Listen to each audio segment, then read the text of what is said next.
What's up, my man? Man, happy Thursday. Yeah, thank you. It is a good happy Thursday. It is a good happy Thursday. We are on day 4 straight of no rain, which seems like the longest streak we've had in like 5 months. Yeah, I know. I'm waiting for it to get green. My flowers are blooming. And you know what else is blooming, though? The allergies. Allergies. Yeah. I took I think a record early intake of Claritin yesterday. I usually wait until at least mid-March. But I went outside, I ran yesterday, and everything I saw was blooming. The grass is like sky-high level this time of year. It's usually like dead and brown. It's like green grass shooting up, flowers, trees blossoming. I was like, I'm going to get absolutely smacked. So I went ahead and hopped on the Claritin train, hoping to delay any absolute pain I would be in for allergies, because I usually get smacked this time of year. Wow, that's an interesting thought. I've decided I'm not going to have allergies anymore. Oh, okay. The power of suggesting you are not going to have allergies anymore. Okay, cool. I've tried it many times, but no, I agree. I think it's probably going to hit, but I always do think like that. I'm like, man, I know that's something. Mm-hmm. You know what I mean? It's like an overreaction in your body. So I'm trying to figure out. I've always tried to figure out how to kind of calm that a little bit. Yeah. Because obviously there's something weird going on. But I've ridden outside the last 2 days, and usually that's when it really hits me, and it hasn't. But like you said, I mean, I think you're just saying you're getting ahead of it a little bit, maybe. Yeah, I'm trying to get ahead of it, trying to be proactive Yeah. on this episode of Triathlon Doctors. In case you didn't know, this is in fact the Crushing Iron Triathlon podcast, not sponsored by Zyrtec or Claritin, coming to you every Monday and Thursday, as we have for the last 2.5 years. And appreciate you joining us today. Yeah, episode 246. Episode 246, getting very close to 250, which is just another non-milestone because we keep on going. It's like, just another mile. Milestones are so overrated. If you're gonna continue to keep on, there's just, milestones are like your 37th birthday. They're just kind of pointless. Yeah. It's like, what, 37, big woohoo, you're almost to 40. Yeah, anyway, then guess what? You're 40. Guess what you're gonna be? 41 the next year, hopefully, God willing. Just totally overrated. So just like so many other things, including telling people they should improve their kicking to increase their balance in the pool, which is total garbage. But it's not time for another How to Not Suck at Swimming episode or version 7.0. Plenty of things we can talk about and focus on today, and just want to say thanks for the feedback we've gotten the last few episodes. I know you and I both sometimes kind of go back and forth on topics and outlines and discussion and what we kind of want to focus on this time of year, and as usual we just always kind of let things roll as they are. And I think sometimes it's still a little nerve-wracking when you put an hour's worth or sometimes over an hour's worth of content out there on the interwebs for triathlon podcast consumption, and there's very little to any swim, bike, run, transition talk. But we had a lot of good feedback from the last 4 to 5 podcasts, and that helps. That makes me feel good and lets us know that we are, I think, heading in the right direction. Yeah, I think so too. I mean, listen, man, I get that, but I think there's part of what's in there is the fact that, man, I was thinking about this morning. There's a lot of pressure on our lives, and there's pressure we put on ourselves, and it's always like you got to keep pushing it, coming up with something better and something this and that and whatever. When in the triathlon's the same, it's like this is our 246th podcast. I mean, how much can you talk about swim kicks, before it really starts to get a little bit boring, but think about the pressure we put on our lives in general, and how much it's do something new, create something, all that stuff, how much energy that takes, sign up for Ironman, blah blah blah, on and on and on. And then we need energy but why is there so much drive? And drive is great and everything, and I think it's something we need and everything. We have to be realistic about it, I think. And for you and I doing the podcast, we hit on topics that I think are pertinent to living in the triathlon lifestyle. I mean, that's what we do. And we think about stuff like this all the time. Like I think, one of my things I've been thinking about, I thought about yesterday and I made a note of it, is that craving for sugar is real. Because it is real. And, like I bought some cookies, like I don't want to buy cookies, but I go to the store at, maybe after a workout, and I'm like, the wrong time to go to the store because we got to be perfect and go right after we ate so we don't overbuy and buy a list and all that stuff. But I was human, and I went to the store and I bought cookies, and as I was driving home I ate a few of them, and then I decided I'm going to put them in my trunk. I didn't even bring them in the house. But like, how weird is that? It's like that energy you need, and I think we just constantly training for these kind of races, and with this intensity, we got to be really careful because you start going for sugar and you start feeling all these energy demands, and with life and your kids and job and the pressure to move up in your job to get a better house, and it just goes on and on. Yeah. So well, the sugar topic is a topic for a whole nother podcast. But I think what else you were saying is, like, I find that this time of year, especially with athletes, is because we are now entering, once we hit March 1st, and let's just go ahead and say we're probably there. And if you're listening to it, that's fine.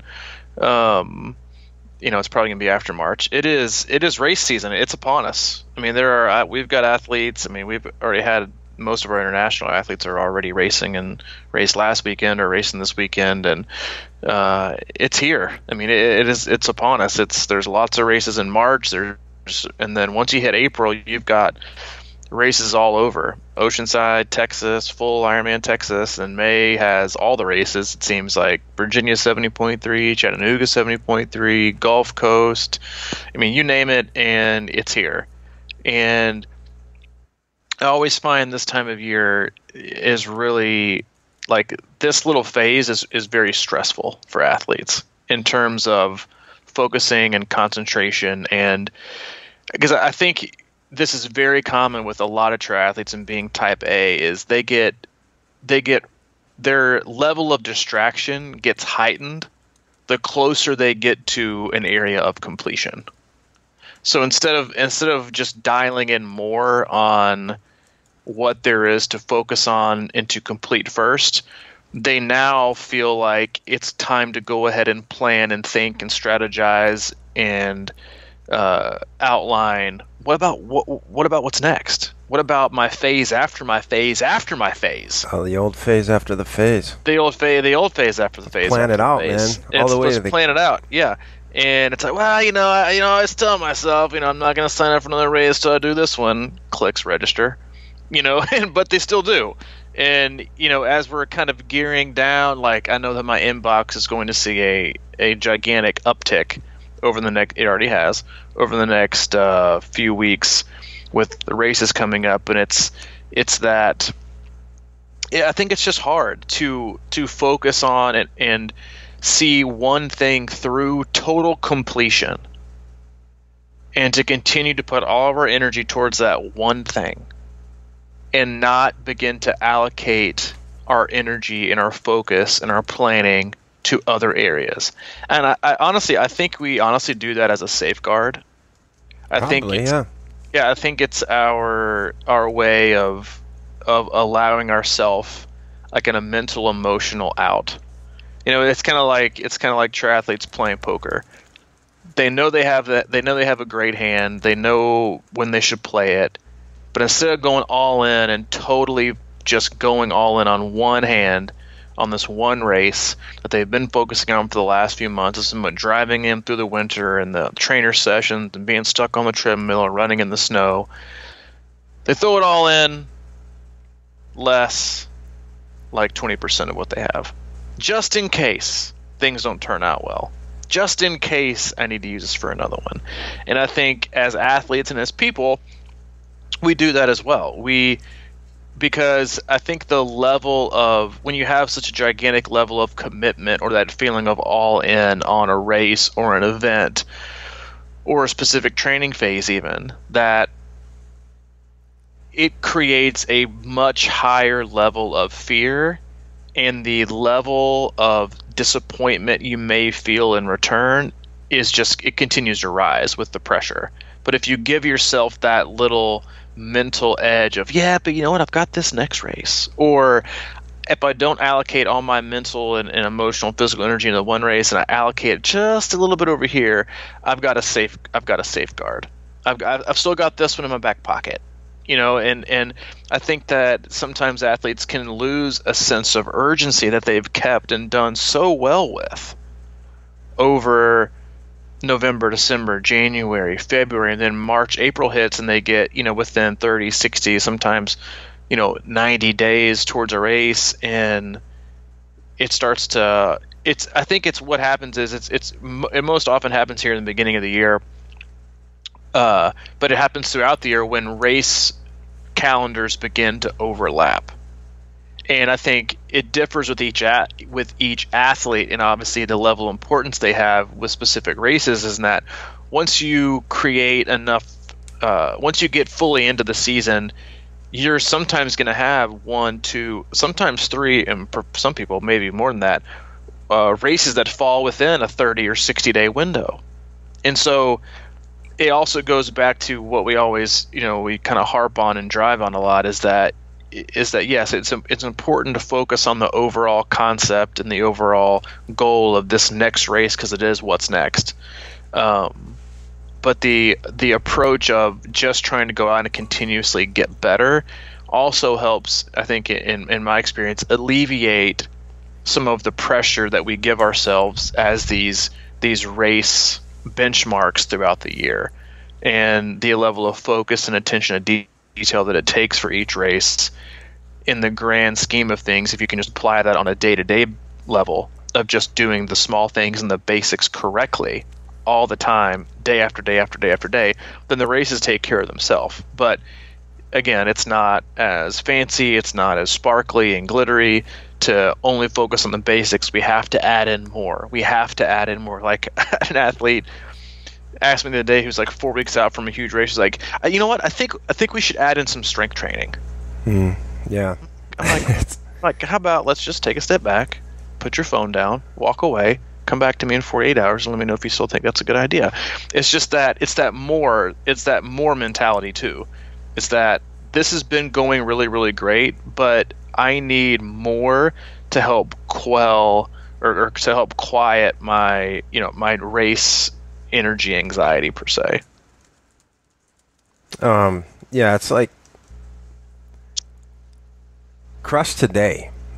That takes a lot of pressure off you in a way, what you're saying. I mean, it's like, if you think about it in terms of trying to get better instead of trying to be the best every time or something, because I mean, you can use analogies. I've been thinking, I've been trying to get my house in better shape, and I'm not selling it, but I'm thinking about renting it or moving or whatever, and I start thinking about like everything that has to be done for this house to be really nice and perfect, and my A house race, whatever you want to call it. And it just goes on and on and on. I start like really getting ahead of myself, and the next thing you know, I'm instead of painting the kitchen, I'm putting in a lap pool in the backyard, and like all this stuff. It's like it gets so out of whack just because some days I feel real good about it. I'm like, yeah, I'm gonna get this done, and I'm starting to do this, and then when you think that, and it's like, I gotta do more because I feel it, and then the next day you don't feel like doing anything, so you can't even wash off the counter or whatever.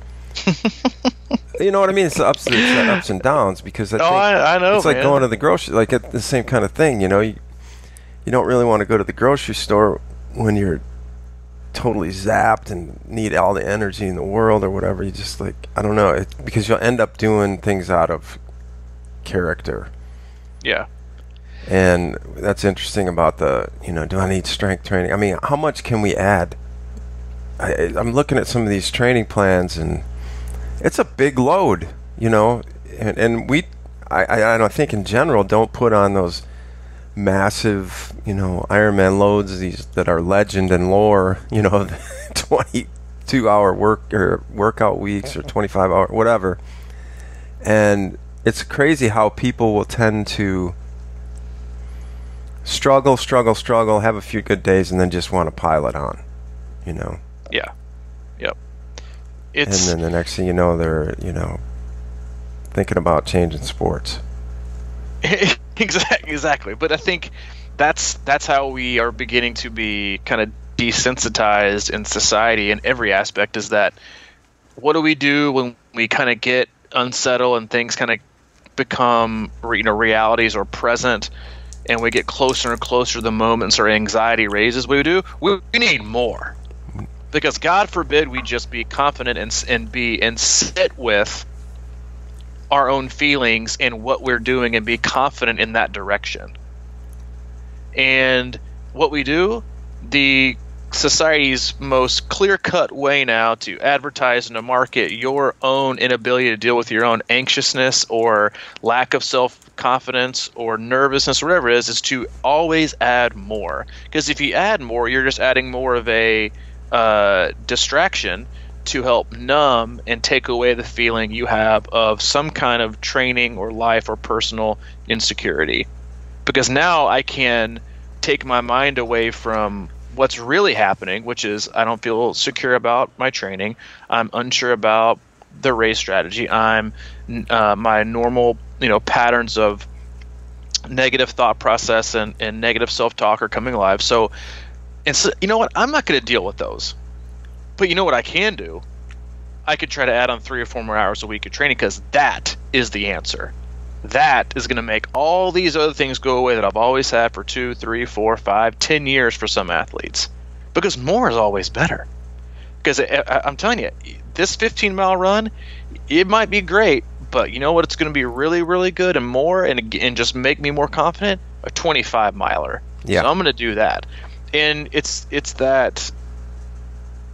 just that mentality of what do we use, what methods do we use to help quiet those voices or those thoughts of insecurity, lack of self-confidence, negative self-talk. How do we combat those? Do we combat them in a positive, healthy manner that allows us to continue to move in the right direction and hopefully not have them again? Or do we just not want to deal with them, which is basically how we work as a society now? I'm just going to throw more things at the fire, and hopefully, it's like having some huge fire, and instead of trying to put it out, you know what? Maybe if we add more wood to it and more gasoline, it'll just burn itself out.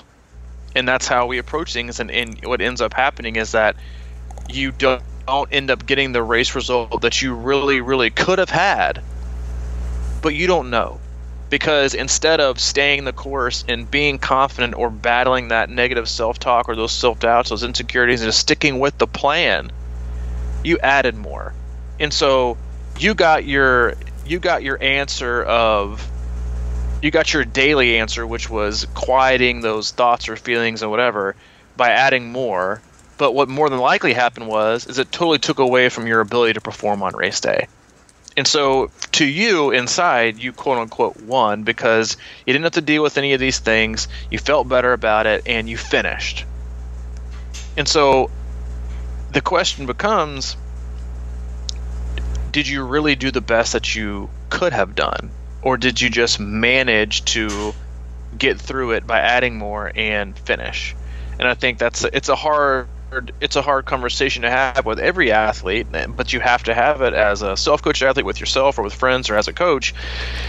It's who are you really listening to? And not in terms of like your coach or not, but who are you really listening to in your own mind? Like, can we just address the elephant in the room and just say that you're just scared shitless because that's how you've always kind of gone through things, and to not be scared, you overcompensate and just add more and more and more and more because it drowns you out. Nobody likes to feel things anymore.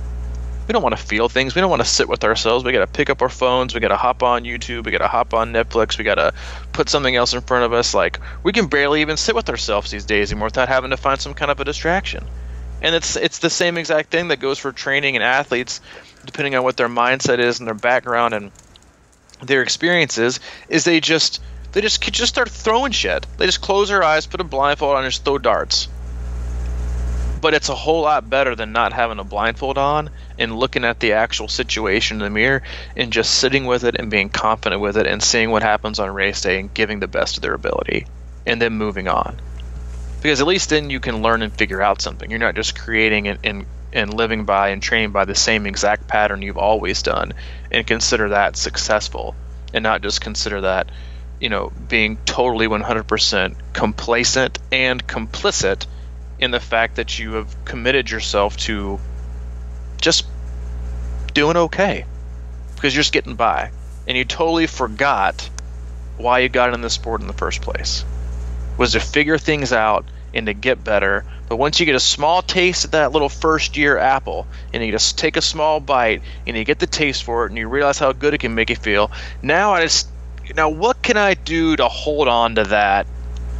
Okay, it's like being in a really crappy relationship that just like the day before you're like, you know what, I'm gonna drop this. I'm done.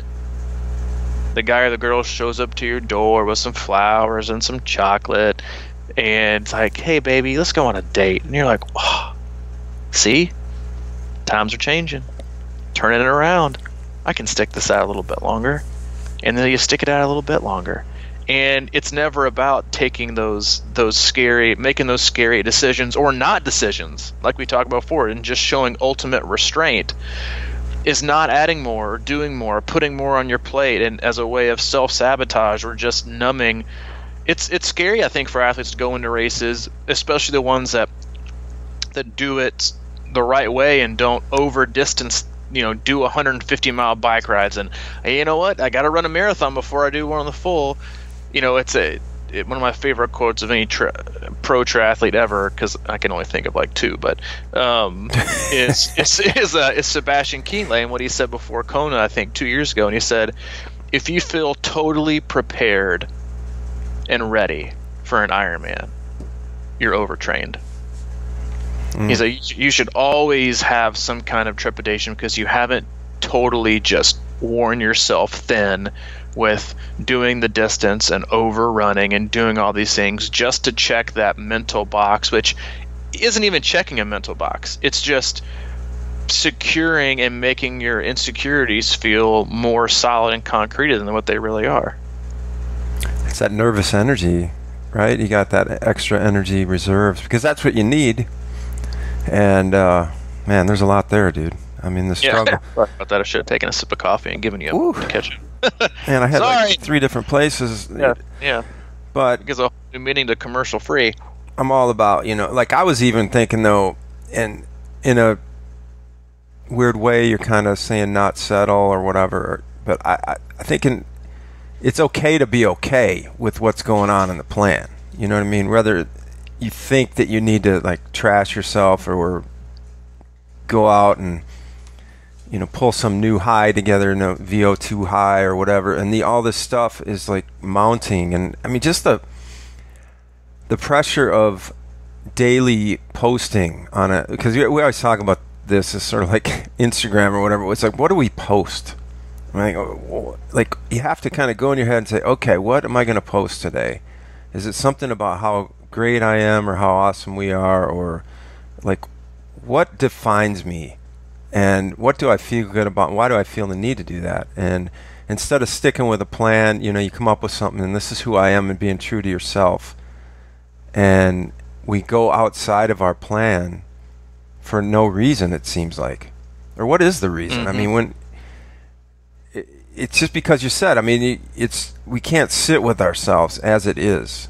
And I've actually been really in a good place lately with this idea of, you know what, I don't have to conquer the world, because that's a hell of a struggle, and you got to be a kind of a shady character to do that along the way, and I don't know if I have the energy for it. But most people don't get to the top of the mountain in life, whatever you want to call it, that fake facade, kind of like got it all. I mean, it's like really unrealistic. And the next thing you know, you look up in your life and you're like, man, I didn't really get everything I wanted or whatever.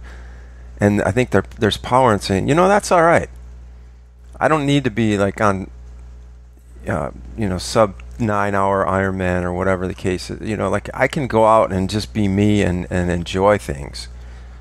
Because sometimes there's just like, I just keep thinking about the pressure that we all decide to put on ourselves. And not everybody's that way. I mean, we have a lot of athletes that kind of just go through it. And like you said, they're the ones that are green all the time, and they just know they're trying to get a little bit better, and they're okay with that. And there's not an impatience surrounding it all the time. And I think that's a big part of it too, is that we want something so fast that we're like, okay, I feel good today. Maybe I should go for an extra 10 miles on this run.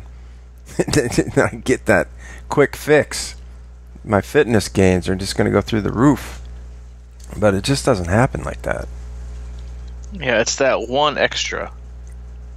Mm-hmm. And I think, like, and coaches see this, and athletes rarely do until it's too late. And I think it's one of the more frustrating things as a coach is, like, once you get to a certain place in your training and you're balancing volume and fatigue and intensity and days of rest weeks or not rest weeks and recovery blocks, whatever it is, the closer and closer you get, like you're playing with an athlete's physical, like, it's kind of like Jenga. You pull something here, you pull something here, we're still good. Pull something here, we're still good. Pull something here, we're still good. So you plan out this extraction, because that's what you're doing as a coach. You're extracting and demanding and asking an athlete to put forth a specific amount of volume and intensity with their training and their hours, and then you disperse it and devise it out between swim, bike, and run based on the athlete and the whatever it is, all that kind of stuff. And you as a coach are already somewhat pushing the needle. And then you have an athlete that just can't not do something one day. That's like my favorite quote as a coach. Wow. Coach, I just couldn't, I just had to today. No, you didn't. I just could not do 5 more reps. Yes, you could have. You just chose not to. You had zero restraint. You totally lost focus.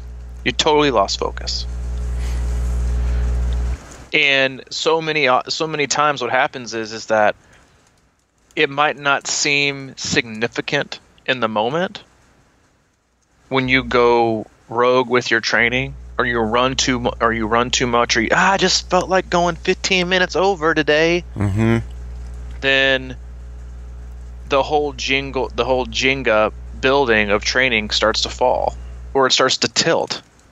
And so as a coach, if you put it in an aspect of like looking at the total training, and then you have an athlete that does that, then you're like, well, did they handle it right? And some days you don't find out till 2 or 3 days later. Right. And that's why you have to be very, very careful with it in terms of,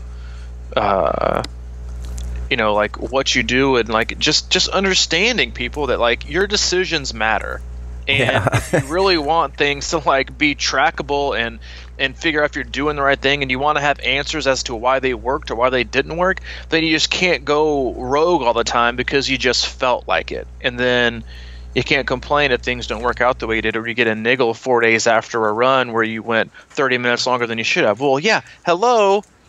Guess what? You really pushed the needle farther than where we were supposed to go with it. Yeah. And there's this, the more I'm around the club and training plants and stuff like that, it's amazing how you can almost see that happening. Yeah, you see that,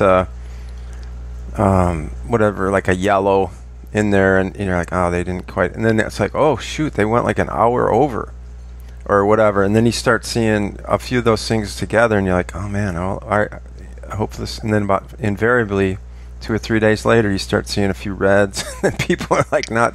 And then it's because it's almost like, and it's weird too, because you think about going rogue, and if you feel good and you want to go out and you're like, man, I'm going to run an extra 35 today, and then like you do that every week, and it starts building up, and then all of a sudden it gets in your head, the next day or the 2 days later when you're tired, you're like, man, I shouldn't have ran that extra 30 the other day.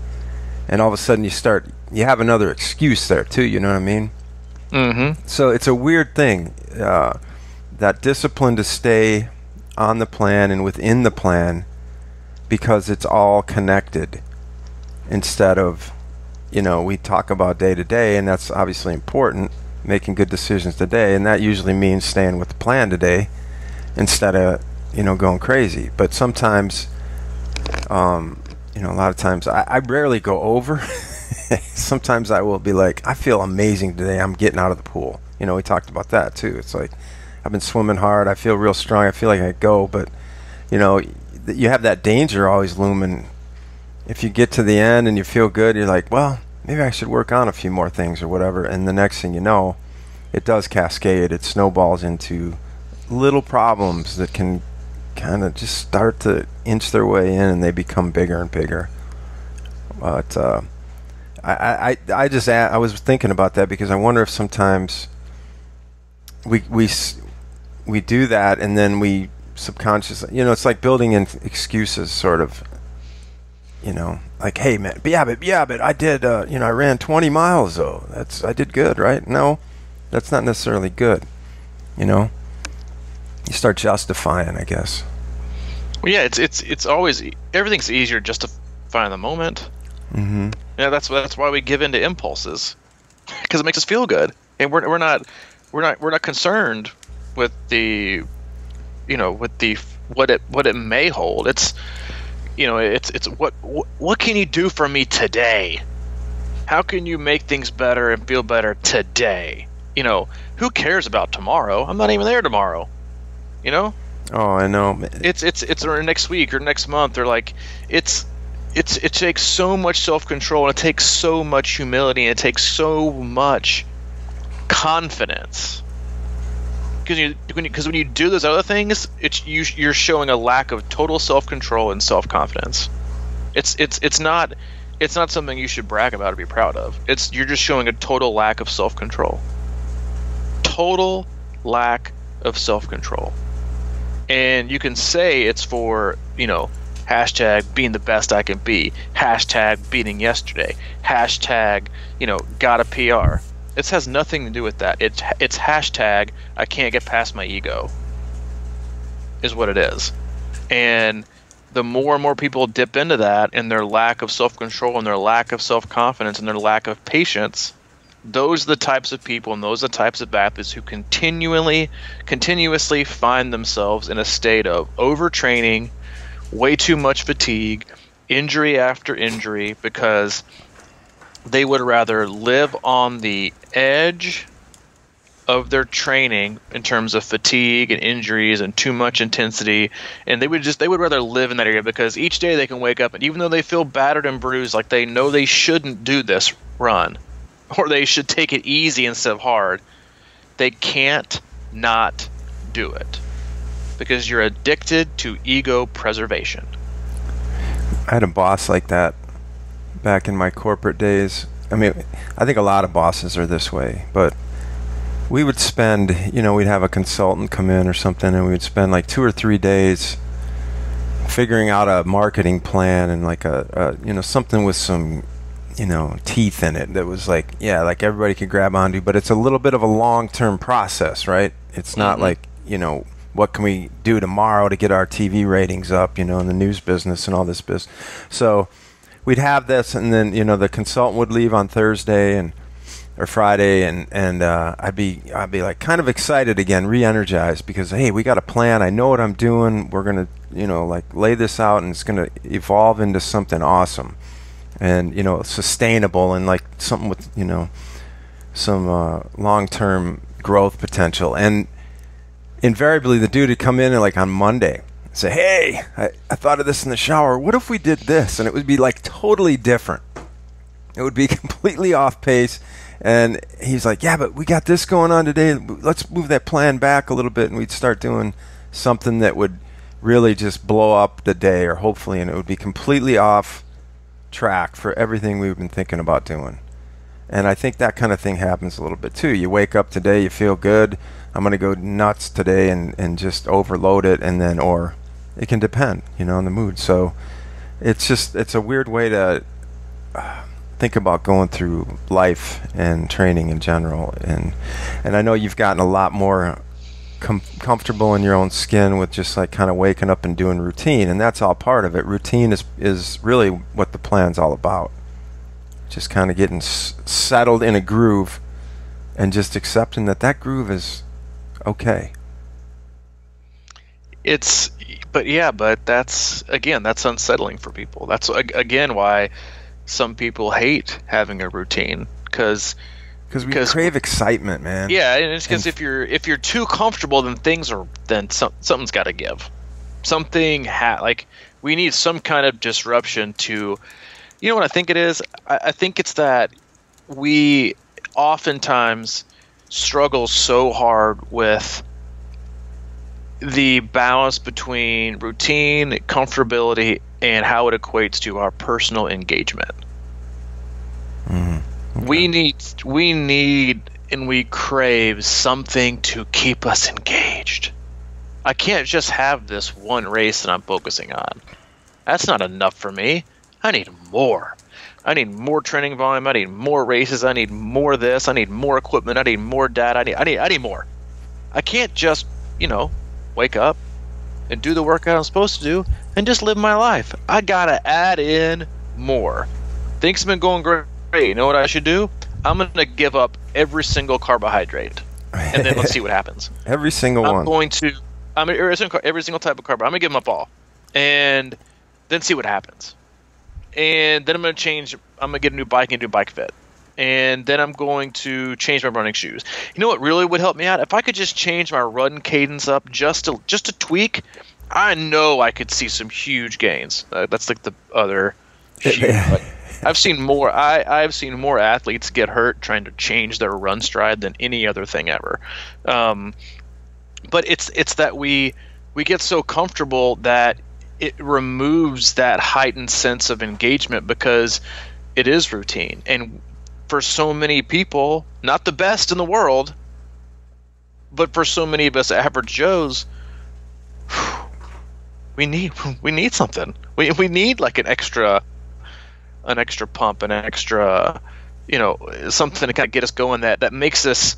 I think we fear, in a way, being comfortable, and I think there's a huge, mystique or stereotype around being comfortable is a bad thing, because so many people say, oh, well, you can't be too comfortable. You're always going to be on edge. You're always going to be working. You're always going to be, you got to wake up for the next person, because if you're not and they're out there, they're going to beat you down and they're going to take this. I'm like, first of all, give me a break. Yeah. Okay. It's one of the most another overrated thing is like you can't be comfortable in your own. You got to be always on edge. You got to be looking for the new thing. I'm like, no, you don't. Talk about how much of your life, if you're listening to me right now, how much of your entire life have you absolutely, utterly wasted on new and exciting things that never panned out, or purchasing, or diets that never worked out, or relationships? Like, how many times have you succumbed to, things just going a little too good and they're a little too comfortable. I need something to spice it up. Tell me how that's worked out for you. Yeah. That's what I thought. Shaking your head. I can see you all right now. Nope, hadn't worked out, coach. It hadn't worked out at all. Yeah, I know it hadn't. But that's the daily, I think, struggle that we all have is, and I think it's complex in that you have to ask yourself, who's making this decision? How am I making this decision? Do I really need this? Do I not? Sleep on it and then tell me. Tell me if you think it's a good decision to have. And most of the times your decision the next day is going to be totally different. And the same can be good. I've always thought that, because when people are talking about that are in recovery, wanting to drink or do drugs or whatever it is, again, they're like, I really, really want to do it today. And like, okay, just don't do it today. And if you wake up tomorrow morning and you feel like you have to do it again, then do it. And 99 times out of 100, even more than that, they'll wake up the next day and be like, I'm so glad I didn't do it yesterday. Yeah, right. And if you could apply that same principle to your training, you know what? I really, really, really want to do like 10 extra repeats today. on the track for my run. I'm like, you know what? That's fine. Don't do it today. And if you wake up tomorrow and you feel like that's still the best idea for you and your training, then do it. And I would again say, you know what? I bet 99 times out of 100, their response is going to be, you know what? I sure am glad I didn't do those 10 extra intervals around some track. That would have been a really poor idea because I would have been paying for it today and I would have regretted it. It's like it's allowing yourself to live and taste that regret without having to feel the actual real life effects of it. You know, it's kind of like whatever that Christmas story or book is, where like, you know, they go back and the ghost of Christmas past. You need to go back and like look how different your lives are. Oh, You get that opportunity with training. If you don't make the decision, you wake up the next day and you're like, man, I'm already a little bit sore. You know what? That would have been a really bad idea. I'm sure I'm glad I didn't make it. Instead of waking up in that regret, in that total like sore, mistaken training body, being like, dude, that was a terrible idea. So now, because I couldn't show any self-control and I couldn't just say no, my next 3 or 4 days are going to have to totally change because I can't do X, Y, and Z. Mm-hmm. I just couldn't say no. I like that. Outsmarting regret. Is that how you phrase it? I don't think so, but that sounded good. All right. We'll go with that. Let's outsmart regret today. Yeah, whatever. By doing it tomorrow. A lot better of what I said. It's such a fine line, man. It's like, yeah, okay, I'll just do it tomorrow, and that has its own problem. But yeah, you're right, man. I mean, there's just this constant push to do more and to be, you know, I hate to always keep referencing David Goggins, but I just, like, he's on my, guys like that, man, he's just like, push, you gotta hurt, and he claims that's how you learn, and I think that's great too. You know, I think you do have to push through some pains and struggles. You gotta break those walls down and everything like that, but it's like you can't be him, you know what I mean? You gotta approach these things in your own ways. And what's it going to take? I mean, it's some of these things that you want to be are not bad things, but you just can't be them tomorrow. And everything takes time. And for me, as you know, a triathlete in his 50s, I'm constantly trying to balance improvement with consistency and patience, and that's our deal, right? But you know, for me, sometimes that means like, okay. You know, today's going to be an hour of something, and it's not going to be 2 hours. And that for me is just like, I went out I was, like I was saying, riding outside yesterday for the first time, and my initial impression was like, you know, I'm going to go out here and nail 2.5 hours, and you know, just kind of like see where I'm at, see if I can handle that race, see if I can do a Chattanooga 70.3, do almost the full distance. And I was like, you know, I'm not used to being outside yet, and you kind of always have, you know, that like first time you get out kind of fatigue that you get, just I think it's from all that fresh air blowing into your body or whatever it is, and the wind and just the whole different element factor. And you know, if you've been on a trainer a long time and you go out and start riding, you know, like a 2-mile-an-hour wind feels like a whole hurricane, and you're not used to it, so you got to kind of settle into all that. But I was like, you know, I did an hour, I worked hard, I wasn't like married to looking at the power or speed or anything. I just worked, and I walked away from that and I felt good. I knew I worked, I knew I put some effort in, and that was okay. And I don't feel it today, and I'm looking forward to doing something today. So but nobody wants that though, man. I know, but it's like but I get it though, you know. That's the whole point I'm always trying to say, is that I totally am that person that we talk about. And you know, I think that's just part of being human, right? And well, I think we all like show glimpses of being that person. It's just that, yeah, and I think that's fine because we're all going to make mistakes. We all have. It's totally reasonable. And you know, it's just. I think it's perfectly normal and expected to, and you shouldn't be. So if you've gone through that, or you do that every once in a while, but it's when it becomes your identity, then you have a problem. Mm-hmm. Yeah. And that's tough, you know? But I just think about the challenges sometimes that the overpressure that we can put on ourselves for no apparent reason. And when you add Ironman training, that definitely throws a wrench in the plan, you know?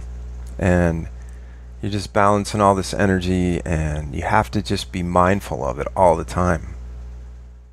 You know, I remember the first year when we were training, it was like the energy I spent on, you know, kind of screaming from the hills that I was doing Ironman, and all the pressure that mounts with that, and the constant training, all those firsts, you know, like every time you go out, it's sort of a first for you. You never could run 30 minutes, and all of a sudden you're running an hour and 15 minutes, and then an hour and 20, an hour 30. It's just like always building. And to continue that in a rational way is a serious, tricky challenge.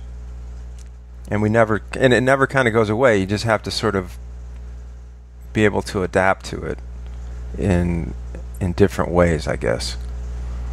And it's nice when you're seeing all those improvements too, right? It's well, you know, I think everyone's definition of improvement is also different. Well, they're tangible when you're first starting, you know. Right, exactly. But you know, it's like, and then we use this, but it's a great analogy, and is, you know, people's perception of, like, you know, like training improvements and, you know, starting a diet. You know, yeah, if you haven't like ran and taken care of yourself for years and you start training, you're going to get fitter really, really fast. Same goes for diet. If you've been eating like crap for your whole life, and all of a sudden you start to, like, you know, move yourself for 30 minutes a day and eat, you know, even remotely clean, you're going to drop weight. So that initially for you becomes the standard. Mm-hmm. And God forbid we ever adjust our standard and look back. Like, I had this conversation with an athlete on the phone yesterday who was going through, it was kind of coming out of a few months of just not really feeling it, and had a really, really awesome year last year. And we're just going to feel it, and just been really disappointed and frustrated with her numbers that she's seeing on the bike and on the run. It's just like making it harder for her, it's true for everybody. That's what we always say in the off season. Like, you just got to tread water, you know, and, you know, hope, because, you know, the longer you stay off, the harder it's going to get back. But what I told her, I was like, do you remember when we first started together? You were doing walk run, and look how much you accomplished in a year. But we never like to, like, take ourselves back to where we were in that standard, because we are far better. It's like the person who's lived a really, you know, cruddy, crappy life with so many things that have happened, and realize they're super lucky in life, and they grow up to not appreciate any of it. Zero. Totally forgot where they came from. Totally forgot what they did. Totally, you know, fails to understand and reference the fact that they had tons of help along the way, and they just got it because they are them. Total lack of self-awareness. The same goes to the athlete who's just like stuck in that you know, misplaced standard of, yeah, but that's not me. Yes, it is you. Guess what? And that's okay. But remember how you got to the standard that you thought you were before you thought you had that standard, before you thought you had that standard. Like, you've done it. You've shown yourself you have the ability to improve, to progress, to gain fitness, to be consistent, to race well. Like, you've shown yourself you can do all that. But again, it's that mentality that we've created now as a society. It's like, wake up and I've got it.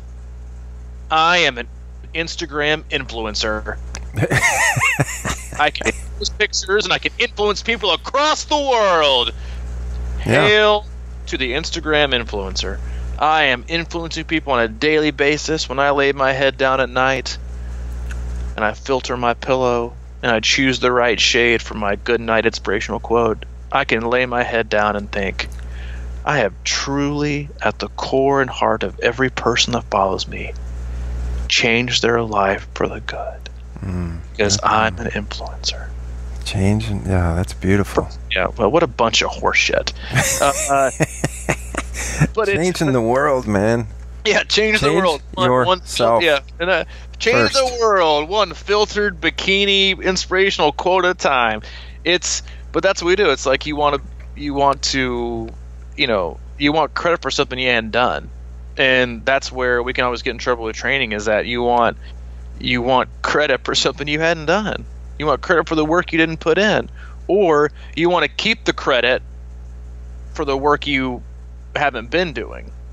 Or you want to spend your training credit without having the training bucks because you didn't earn them.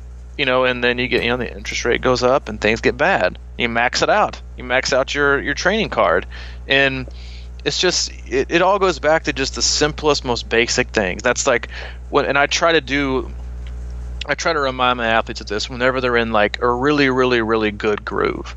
They're not missing sessions, and they think everything is great. Life is just awesome. I don't bring them down, but I always say something like, just make sure you're not ignoring the basics.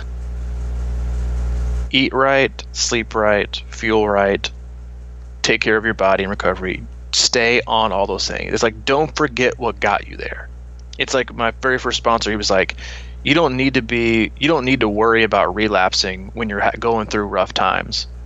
You need to worry about relapsing when life is perfect. Yeah, that makes sense. Because you rest on your laurels, everything's going great. You're not, you like, I don't need to go to meetings. Life is good. I don't need to do my daily steps. Life is good. And then one thing happens. I got it, man. This is it. This is me, baby. I'm living it. Versus, when things are going really rough, you're really focused on everything and doing it all the time, and it's ingrained in you, and like you just don't leave room for error because you can't imagine you surviving an error. And the same can go for training and how you approach that. It's just like people get up and like, but I'm feeling so good. You know what? What's an extra 30 minutes? I've just been crushing it lately. And then 2 days later, you're at the doctor. It's just like don't rest on your. I think we have a podcast about that before, but it's just pay attention and don't forget the basics, and that they are the basics because they're important. Nobody sells the basics though. Yeah. They sell everything else. Just stay on the basics. Yeah. One of the things it's the weirdest thing. It's like one of the things I've been doing lately, again, it sounds crazy, but I think we all get into this sort of time crunch, move ahead, go fast, catch up with the day, blah, blah, blah. I've just been focused on eating breakfast lately.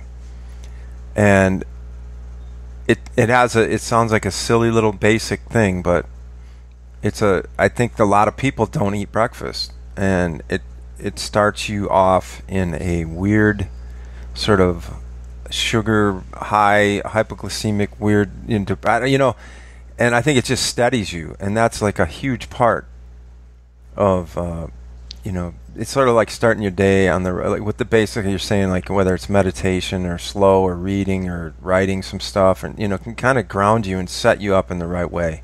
And those are the easiest things to let go of when you're feeling good, for sure.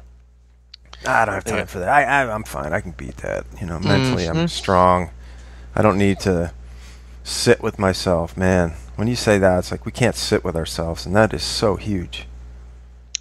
It's hard. It's unbelievable, man. That's the other thing I've noticed when I've been out on the I haven't been riding on the roads, obviously, but part of the greenway over here is closed, so I have to ride the roads to get to our little lab area. And just in that little short stretch, I've seen everybody's on their phone, man, driving. It's like weird. It's so crazy how you notice that when you're on your bike. And we all do it, and it's like, and that comes back to, we just can't sit there and drive. We have to be thinking about something else. And why? I don't know. And there's two different types of people. There's the face talkers to their phone, and then just the regular people who put it up to their ear. That's a side tangent for another day, but I don't know why, but that drives me absolutely crazy. The face talker? Yeah, the people who just put their phone like in front of their face and talk to it. I'm like, dude, relax. Put it up to your ear. your Bluetooth in. Anyway, yeah, it is. It's just another symptom of the problem. But we digress. And hey, I had a fun question for you. Oh, yeah, It's sort of fun. It just kind of dawned on me because I have been riding outside, and you know how people always talk about getting famished after they swim hard? Doesn't that seem like the main one? Like people just for sure. I know it's for me too. I can go bike for like 3, 4, 5 hours. I'm like, I'm fairly hungry. Again, a lot of it goes back to caloric consumption. You know, like when you're like cycling, you can consume lots of calories while you're cycling, like 350 an hour, 400 if you want to. You know, you can eat bars, you can eat sandwiches because you're at that level. Running and swimming are very much alike in that because you're working so hard, your whole body is working, arms and legs. You just can't consume the amount of calories that you need to replace it.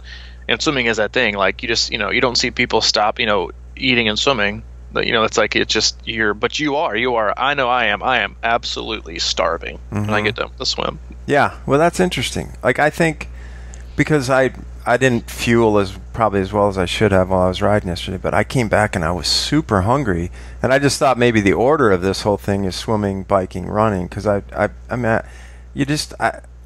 feel like I don't get like super hungry, and it's one of those hard places for me to eat usually is after running sometimes, and it's just a reminder, I think, of exactly what you just said, the calorie intake that needs to happen while you're riding, and to be ready for that run. I mean, I think that's a good like sort of just analogy or something that reminds us that hey, we didn't eat a lot while we were swimming, and then we get on that bike, and then if you don't catch up or maintain or get ready for that run while we're biking with calories, we're going to be in big time trouble.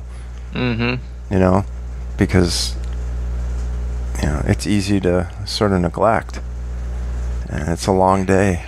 You're not eating in the pool again. It's the people who starve themselves. Like, dude, I rode 3 hours today on just water. Yeah, and then the next day they're like, I just didn't have it in me today. I wonder why. My God, like. It's like people like you don't get extra credit for starving yourself while running, cycling, and swimming. You don't, unless you're in a lose weight, fat adaptation, frail, contest. Congrats on shriveling up and dying while you are on your bike. Like, if that's the name of your game, then have at it. But if your goal is to be productive and reach a higher performance and gain more fitness and refuel and be able to cover the next day, hey, guess what? Fuel your body. Like you just don't get credit, You think you do, but you think you get props. But I rode 500 miles on almonds. How long did it take you? 3.5 years. Well, congratulations. Like, who cares, man?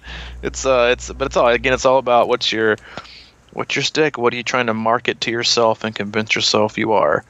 It's totally. But yeah, fuel yourself, people. Not just for today, but for tomorrow.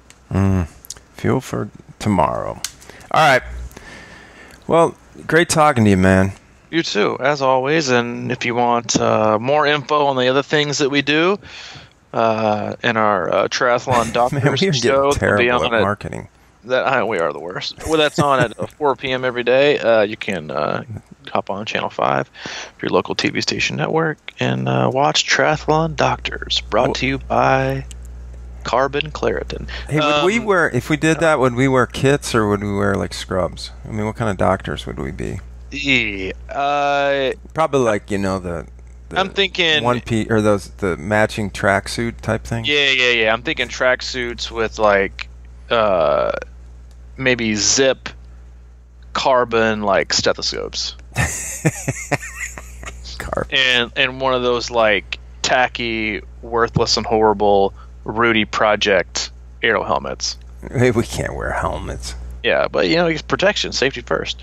Yeah, that's definitely what we wear. But yeah, if you want more info on our show, within the show, you can go to crushingiron.com where we have more info on our training camps, swim analysis, blog, other videos, and coaching and training packages, and our club membership. That's crushingiron.com. If you have questions directly for Mike, you can go to reach him at crushingiron@gmail.com. If If you have questions for me, you can go to c26coach@gmail.com. And if you want to contact us both, hey, put us both on there. Use that old CC. And we'll be back and better than ever next Monday. Yeah. And if you want to join the conversation in our closed Facebook group, just search Crushing Iron Group. Let us know what you like about the podcast, and we will let you in there. We will. And you can follow us on Twitter at Crushing Iron. I haven't tweeted in a long time, other than it posts the podcast automatically, I think. Yeah. I don't know. We're crushing it. Crushing social media. Social media influencers. That's us. Influencing the masses. One filter and selfie at a time. Yeah. All right, buddy. Well, it's been great, man. I will catch up with you this weekend. Tomorrow, probably. Or yeah. For tomorrow. All right. That sounds good. Man. See you, dude. See ya.